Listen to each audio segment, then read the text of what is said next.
आज हम कुरान की सूरा अल अनाम की 3 आयतों, आयत 151 से 153 पर एक गहरी नज़र डालने वाले हैं। हमारे पास जो स्रोत है, वो इन आयतों को सिर्फ कुछ नियम नहीं मानता, बल्कि उन्हें एक तरह का डिवाइन चार्टर या ईश्वरीय घोषणा पत्र कहता है। मतलब एक तरह से जिंदगी जीने का एक नैतिक नक्शा है ये। बिल्कुल। और ये कोई मतलब बिखरी हुई सलाह नहीं है। इन 3 आयतों में एक कमाल का प्रवाह है। ये हमें एक सफर पर ले जाते हैं। पहले कुछ बुनियादी पाबंदियां, वो लकीरें जिन्हें पार नहीं करना। फिर कुछ सकारात्मक जिम्मेदारियां, वो काम जो हमें करने हैं। और आखिर में इन दोनों को मिलाकर एक सीधे रास्ते की तस्वीर पेश की जाती है। ये एक दूसरे से बहुत गहराई से जुड़ी हुई हैं। तो आज हमारा मकसद इसी नक्शे को समझना है। हम देखेंगे कि ये नैतिक सिद्धांत क्या हैं और स्रोत के मुताबिक कुरान इन्हें किस तर्क के साथ पेश करता है। तो चलिए शुरू करते हैं। पहली आयत यानी आयत 151 की शुरुआत ही बहुत दमदार शब्दों से होती है, कुल और ताअलौ। इसका क्या मतलब है? ये 2 शब्द ही पूरी बातचीत का मिजाज तय कर देते हैं। कुल का मतलब है कहो। ये एक सीधा ईश्वरीय आदेश है। मतलब आगे जो कुछ कहा जा रहा है वो किसी इंसान की फिलॉसफी नहीं, बल्कि सीधा ईश्वर का फरमान है। और दूसरा शब्द है तालो, जिसका मतलब है ऊपर आओ। ये सिर्फ एक बुलावा नहीं है, बल्कि नैतिक और आध्यात्मिक रूप से ऊपर उठने का न्योता है। ये कह रहा है कि इन बातों को समझने के लिए आपको अपनी रोजमर्रा की सोच से थोड़ा ऊपर उठना होगा। दिलचस्प बात है। तो ये एक ऊंचे स्तर की नैतिक बातचीत का न्योता है। यहाँ से बात कहाँ जाती है? यहीं पर एक बहुत अहम नुक्ता सामने आता है। इस्लाम की शुरुआत रस्मों या रिवाजों से नहीं, बल्कि नैतिक सीमाओं से होती है। पहले ये बताया जाता है कि क्या हराम है, क्या वर्जित है। एक तरह से पहले जमीन साफ की जाती है, बुनियाद रखी जाती है, फिर उस पर इमारत खड़ी करने की बात होती है। इस आयत में ऐसी 5 बुनियादी पाबंदियां हैं। ठीक है, तो पहली पाबंदी क्या है? सबसे पहली और सबसे बुनियादी, अल्लाह तुशरिकु बिही शैया, यानी अल्लाह के साथ किसी को साझी ना ठहराओ। इसे शिर्क से बचना कहते हैं। यह सबसे ऊपर इसलिए है क्योंकि यहां तर्क ये दिया जा रहा है कि हर तरह के अन्याय और जुल्म की जड़ यहीं से शुरू होती है। एक मिनट, ये तो बहुत बड़ा दावा है कि हर अन्याय की शुरुआत इस एक धार्मिक गलती से होती है। ये थोड़ा अजीब लगता है। मतलब किसी के साथ धोखाधड़ी करने का ईश्वर में विश्वास से क्या सीधा ताल्लुक है? बहुत अच्छा सवाल है। यहां पर जो तर्क दिया जा रहा है वो ये है कि जब कोई इंसान अपने बनाने वाले यानी सबसे बड़े हकदार का हक नहीं पहचानता, तो उससे ये उम्मीद कैसे की जा सकती है कि वो इंसानों के छोटे मोटे हक को पहचानेगा। तौहीद यानी ईश्वर की एकता का सिद्धांत सिर्फ एक धार्मिक विश्वास नहीं है, बल्कि ये एक नैतिक केंद्र है। अगर आपका केंद्र ही गलत है तो आपकी दिशाएं भी गलत हो जाएंगी। इसी बुनियाद पर अगली पाबंदी आती है, और वो क्या है? बबिल वामिदीनी एहसाना, यानी माता पिता के साथ बेहतरीन सुलूक करना। और इसका क्रम देखिए, ईश्वर की एकता के फरमान के फौरन बाद माँ बाप का जिक्र है। ये दिखाता है कि ईश्वर के बाद अगर किसी का हक है तो वो उनका है जिन्होंने आपको दुनिया में लाया। सामाजिक नैतिकता की शुरुआत परिवार से होती है और परिवार की बुनियाद माँ बाप के सम्मान पर टिकी है। ठीक है, तो पहला सिद्धांत ईश्वर के हक के बारे में है, दूसरा परिवार के, इसके बाद समाज के सबसे कमजोर लोगों की सुरक्षा की बात आती है। तीसरी पाबंदी है वला तख्तुलू औलादकुम मिन इमलाक, यानी गरीबी के डर से अपनी औलाद को कत्ल न करो। ये उस जमाने की एक बहुत बड़ी सामाजिक बुराई की तरफ इशारा है, लेकिन इसका संदेश आज भी उतना ही ताकतवर है। ये कहता है कि आर्थिक दबाव आपको अनैतिक काम करने का लाइसेंस नहीं देता। आयत आगे कहती है कि हम तुम्हें भी रोजी देते हैं और उन्हें भी। यहाँ पर रिस्क यानी जीविका की जिम्मेदारी इंसान के डर से हटाकर अल्लाह पर डाल दी गई है। ये तो जीवन की पवित्रता की बात हुई। इसके बाद और कौन सी सीमाएं हैं? चौथी पाबंदी थोड़ी और गहरी है, वला तकरिबुल फवाहिश, यानी बेशर्मी के कामों के पास भी ना जाओ। यहाँ जो शब्द इस्तेमाल हुआ है वो है तकरीबु, जिसका मतलब है करीब मत जाओ। ये नहीं कहा गया कि बुरे काम मत करो, बल्कि कहा गया कि उनके करीब भी मत जाओ। ये एक तरह की प्रिवेंटिव मोरालिटी है। मतलब कुरान सिर्फ बीमारी का इलाज नहीं बता रहा, बल्कि उन रास्तों को भी बंद कर रहा है जो बीमारी की तरफ ले जाते हैं। इसमें खुली और छुपी दोनों तरह की बुराइयां शामिल हैं। और पांचवी और आखिरी पाबंदी, वला तख्तुरुम नफ्स, यानी किसी जान को नाहक कत्ल ना करो। या हर इंसानी जान की पवित्रता का ऐलान किया गया है। और अगर किसी को सजा देनी भी है तो वो कानून और हक के मुताबिक होगी, व्यक्तिगत बदले या गुस्से की बुनियाद पर नहीं। ये समाज को अराजकता से बचाता है। तो इन 5 पाबंदियों के बाद आयत एक खास बात पर खत्म होती है। लअल्लकुम ताकिलून, यानी ताकि तुम समझ बूझ से काम लो। तो इसका मतलब ये है कि ये सिर्फ आदेश नहीं है, बल्कि ये तर्क और बुद्धि पर आधारित है। बिल्कुल, ये अंधविश्वास की बात नहीं है, ये एक तर्कसंगत नैतिकता है। इन सभी नियमों के पीछे एक गहरी समझ और तर्क मौजूद है जिसे इस्तेमाल करने का न्योता दिया जा रहा है। ठीक है, तो हमने वो बुनियाद देख ली जिसे डोंट्स या पाबंदियों से बनाया गया है। ये तो वो लकीरें हैं जिन्हें पार नहीं करना। लेकिन एक अच्छा समाज सिर्फ बुरी चीजों से बचकर तो नहीं बनता, कुछ अच्छा करना भी पड़ता है। क्या अगली आयत इसी बारे में है? आपने बिल्कुल सही पकड़ा। आयत 152 अब डूज यानी सकारात्मक जिम्मेदारियों की बात करती है। ये उस खाली जमीन पर एक मजबूत इमारत खड़ी करने के निर्देश हैं। यहाँ 6 मुख्य दायित्वों का जिक्र है। तो अब हमें क्या करने के लिए कहा जा रहा है? पहली जिम्मेदारी फिर से समाज के सबसे कमजोर तबके से जुड़ी है। वला तकरबू माल अल यतीम, यानी अनाथ के माल के पास न जाना सिवाय उस तरीके के जो सबसे अच्छा हो। ये सिर्फ पैसे की हेराफेरी से बचने की बात नहीं है, ये शक्ति के सही इस्तेमाल और भरोसे की नैतिकता के बारे में है। जिसके पास ताकत है, चाहे वो उम्र में हो, पद में हो या शारीरिक रूप से, उसकी जिम्मेदारी है कि वो कमजोर की रक्षा करे, न कि उसका फायदा उठाए। और इसके बाद मुझे लगता है कि बात आर्थिक मामलों पर ही रहेगी। हाँ, दूसरा दायित्व आर्थिक ईमानदारी को एक नए स्तर पर ले जाता है। वह औफुल कैल वल मीज़ान, यानी नाप और तौल में इंसाफ करो। यहाँ दिलचस्प बात यह है कि बाजार में ईमानदारी को भी एक तरह की इबादत का दर्जा दिया जा रहा है। मस्जिद में नमाज पढ़ना जितना ज़रूरी है, अपनी दुकान पर ईमानदारी से सामान तौलना भी उतना ही ज़रूरी है। इस्लाम में छोटी मोटी बेईमानी जैसी कोई चीज़ नहीं होती। हर बेईमानी इस ईश्वरीय आदेश का उल्लंघन है। होती है ना? मतलब किसी कंपनी का अपने प्रोडक्ट के बारे में झूठे दावे करना या ऑनलाइन बिक्री में छिपी हुई शर्तें रखना। बिल्कुल, ये सिद्धांत है पूरी पारदर्शिता और ईमानदारी का। ये हर जमाने में लागू होता है। इसके बाद तीसरा सिद्धांत आता है जो इन सभी नियमों को एक मानवीय और यथार्थवादी पहलू देता है। ला नुकल्लिफु नफ्सन इल्ला वुस्अहा, यानी किसी पर उसकी क्षमता से ज्यादा बोझ नहीं डाला जाता। ये बताता है कि ईश्वरीय कानून जालिम नहीं है, वो इंसान की कमजोरियों और सीमाओं को समझता है। ये संतुलन की बात करता है, अतिवाद की नहीं। अगर कोई पूरी कोशिश के बावजूद कोई छोटी मोटी गलती कर दे तो उसके लिए गुंजाइश है। ये तो बहुत सुकून देने वाली बात है। इसके बाद की जिम्मेदारियां क्या हैं? अगली जिम्मेदारी जबान की सच्चाई के बारे में है। व इज़ा कुल्तुम फ़अदिलू, यानी जब बात करो तो इंसाफ की बात करो, चाहे मामला अपने किसी करीबी रिश्तेदार का ही क्यों ना हो। ये एक बहुत ऊंचा नैतिक मायार है।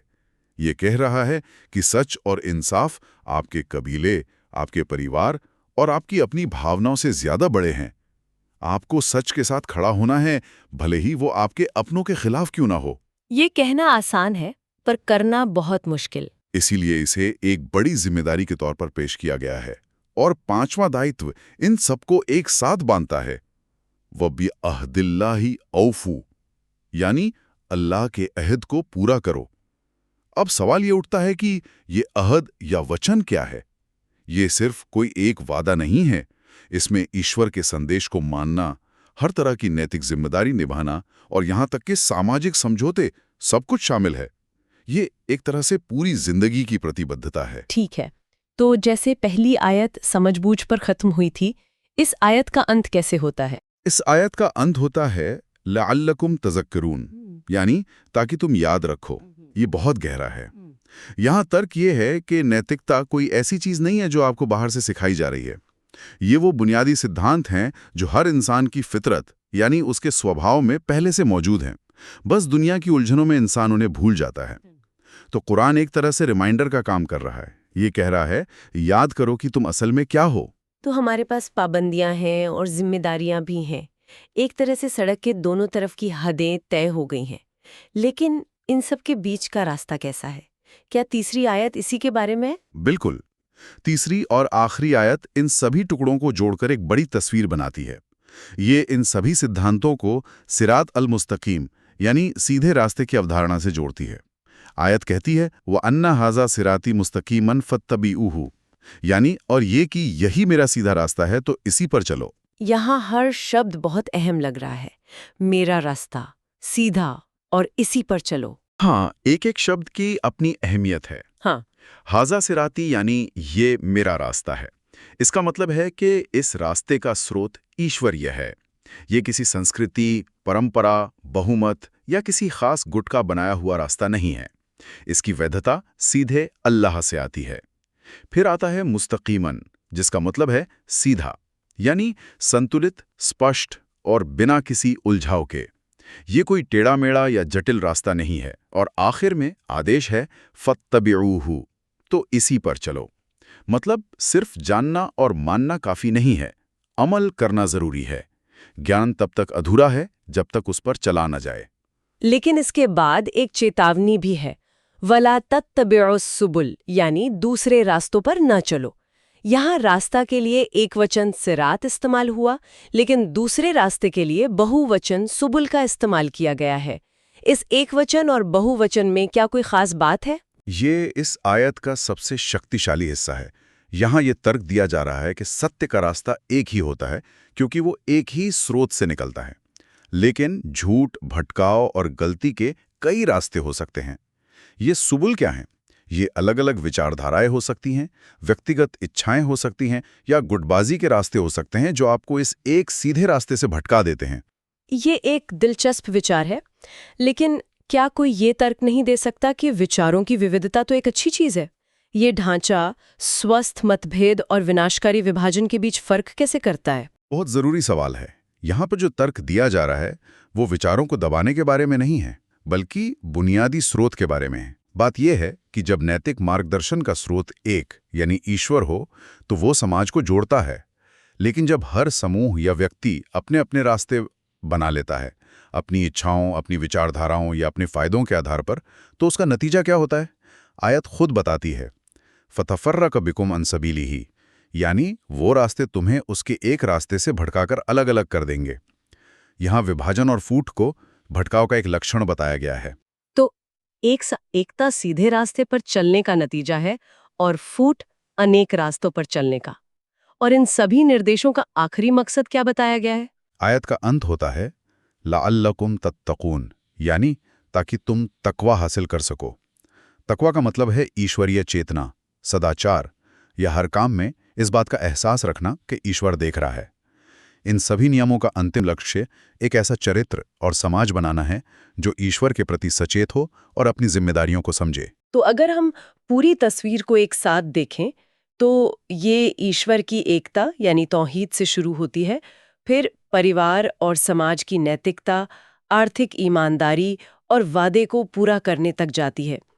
ये सब मिलकर एक सीधा रास्ता बनाते हैं और हमें चेतावनी दी जाती है कि दूसरे भटकाने वाले रास्तों से बचें ताकि हम तकवा तक पहुंच सकें।